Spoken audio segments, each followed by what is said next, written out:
Baik, Assalamualaikum warahmatullahi wabarakatuh.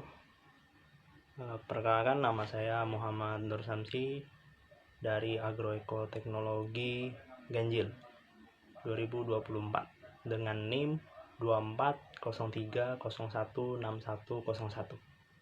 Pada kesempatan kali ini saya akan menjelaskan tentang apa itu informasi resource information system, dan langsung saja kita ke topiknya.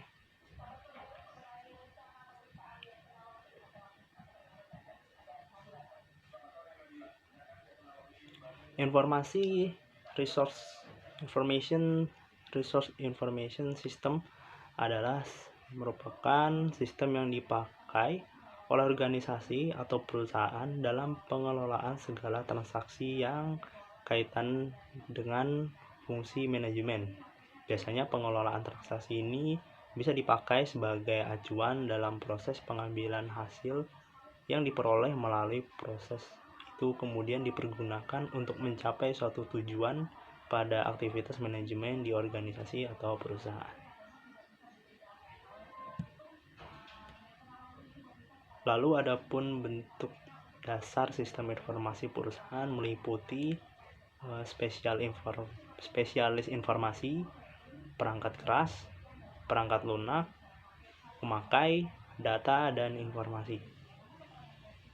Yang pertama adalah spesialis informasi, yaitu manusia yang ahli informasi atau pemakai di dalam perusahaan. Biasanya berperan sebagai sistem analisis, programmer, database administration, network specialist, dan operation personel. Yang kedua adalah perangkat keras, yaitu seluruh perangkat fisik dan bahan-bahan yang berkaitan dengan pengolahan informasi, yaitu di dalamnya ada sistem komputer terdiri atas unit pengelolaan terpusat atau CPU, lalu ada komputer, kabel, modem, dan lainnya.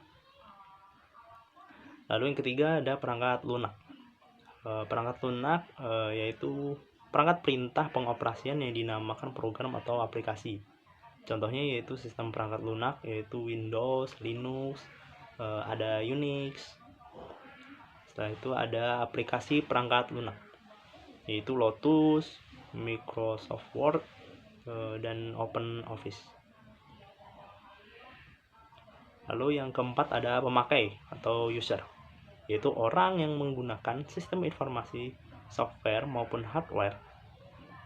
Mereka ini biasanya dapat menjadi seorang akuntan, seorang insinyur, penjual, pelanggan, atau manajer, dan lain. Lalu data adalah sekumpulan fakta, bilangan, angka, dan simbol yang dibentuk dan diolah menjadi informasi. Setelah itu ada informasi adalah data yang diolah menjadi bentuk yang memiliki arti bagi si penerima dan bermanfaat bagi pengambilan keputusan saat ini atau mendatang. Ini dia tadi, yaitu spesialis informasi. Sebagian besar berada di unit jasa informasi. Sekarang ini cenderung mendistribusikan ke seluruh bagian perusahaan dalam berbagai area pemakai. Ini tadi yang nomor 1. Lalu ada struktur fungsional perusahaan untuk layanan informasi yang di dalamnya terdiri dari CEO, ada manager development, lalu ada manager of system maintenance, lalu ada manager operation, manager administration, network manager, dan lain-lain. Itu yang pertama ada CEO, yaitu jabatan eksekutif dalam sebuah perusahaan yang bertanggung jawab atas perencanaan, implementasi, dan penggunaan teknologi informasi. Biasanya mengelola sistem informasi, mengawasi pengembangan perangkat lunak, memastikan perusahaan aman dari ancaman dalam jaringan.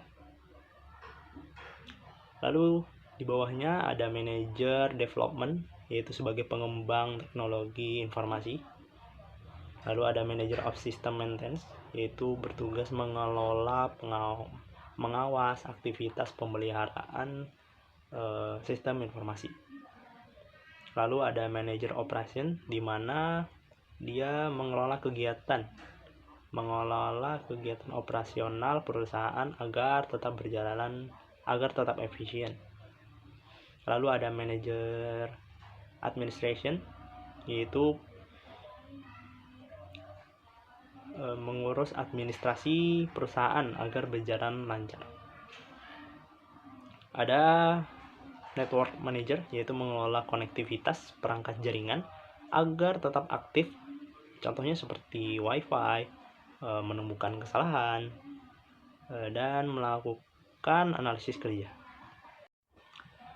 Lalu ada sumber daya informasi. Sumber daya informasi yang berada di area pemakai merupakan tanggung jawab manajer area pemakai. Sebagian besar sumber daya informasi berlokasi di jasa informasi dan ditanggung-jawabi oleh CEO atau badan eksekutif tadi. Setelah itu ada model dari sistem informasi sumber daya informasi, yaitu memiliki sistem input dan output. Output tadi sudah kita jelaskan ya. Dan kali ini saya akan menjelaskan tentang sistem input, yaitu ada 3. Yang pertama ada sistem informasi akuntansi, yang kedua ada riset sumber daya informasi, dan ketiga intelijen sumber daya informasi.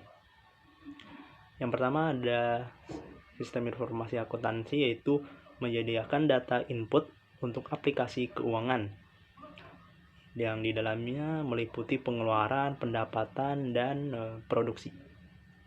Setelah itu ada riset sumber daya informasi, yaitu kegiatan riset. Ini bertujuan untuk menentukan kebutuhan dan kepuasan pengguna. Lalu yang terakhir ada intelijen sumber daya informasi, yaitu mengumpulkan data dan informasi dari lingkungan perusahaan seperti pemerintah, pemasok, serikat buruh, pelanggan, dan pesaing. Nah, ini bagan, yaitu sebuah model untuk sumber daya informasi, sistem informasi ya, yang dimana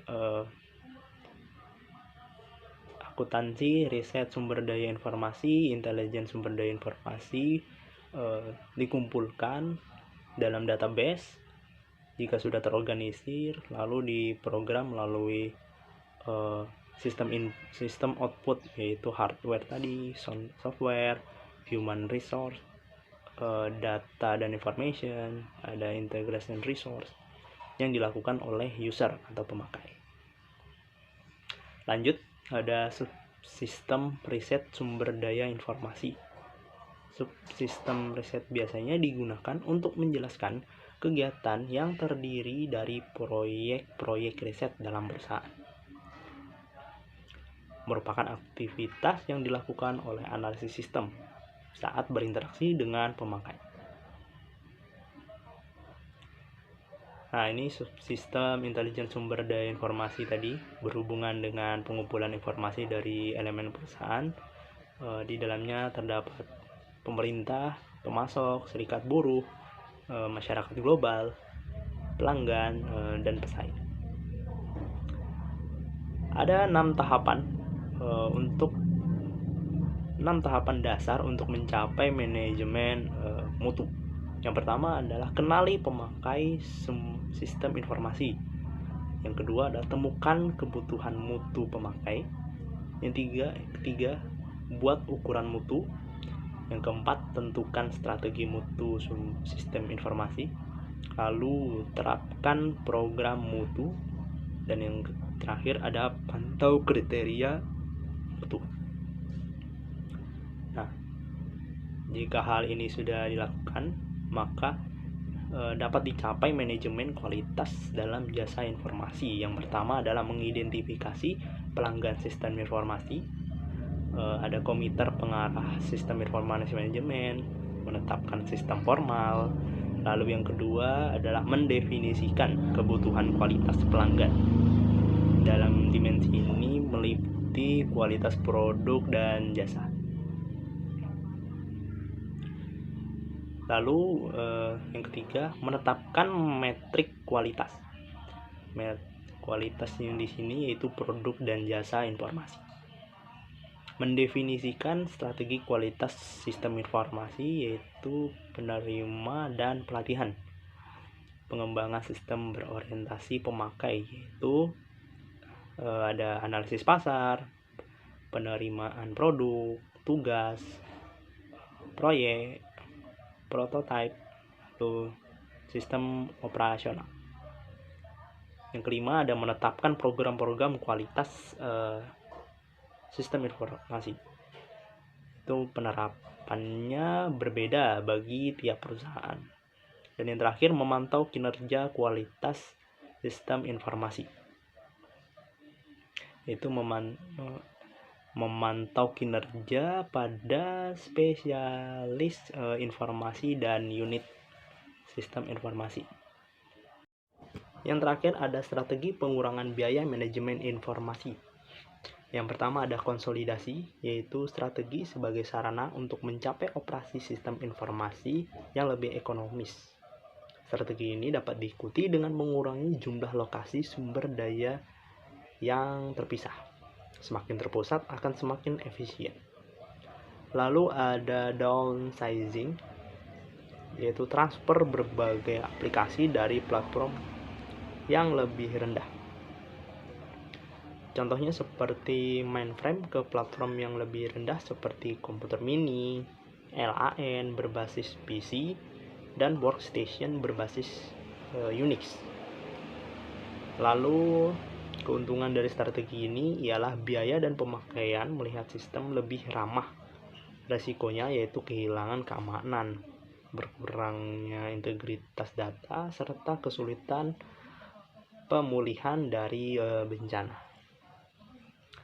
Lalu ada outsourcing, yaitu mengontrak semua atau sebagian operasi pada jasa di luar perusahaan.